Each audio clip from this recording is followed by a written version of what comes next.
The next section in the data entry sheet is the building and construction cost section. If there is no construction in the project, then be sure to select method 6, no construction in the project, from the drop-down list.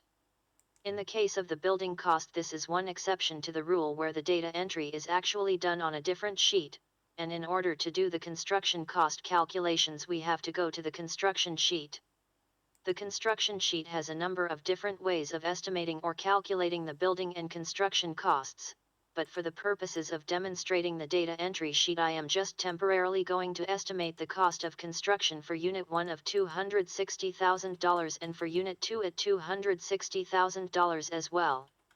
And you'll notice that I've entered these in what we call Method 1, which is an estimate only of our construction costs. Once I've entered these values, I can go back to the data entry sheet, and in the drop-down list on the left-hand side, I can select Method 1 Estimate Only. This will then take my estimate only as being my total construction cost. Details of how to use the other methods for calculating construction are covered in a video much later in the program. Once we have entered and selected the correct method of construction, we then need to select the method by which the construction costs will be distributed over the construction period, and we do that by selecting one of 3 items from the drop-down list. The costs can be distributed over the construction period either by amount, by percentage, or by average. In this example, I've chosen to distribute the costs by percentage, and you will notice that when I make this selection, the cells under the percent column change to green to indicate that these cells are where I need to input data. Had I selected distribution by amount, the cells in the amount column would turn to green, and when I select option 3, distribution by average, there is no input required. The next item to enter is the length of time it will take to do the construction, and in this example I have entered 6 months. You will notice that even though I have entered 6 months, the program has allowed me to enter 7 months data in the distribution columns. This is because we would typically pay a deposit in the first month before construction started, and then we would make an additional 6 progress payments up to the time the construction is finished. The number of cells displayed in this section will automatically adjust to the number of construction months entered, and the maximum construction period is 24 months.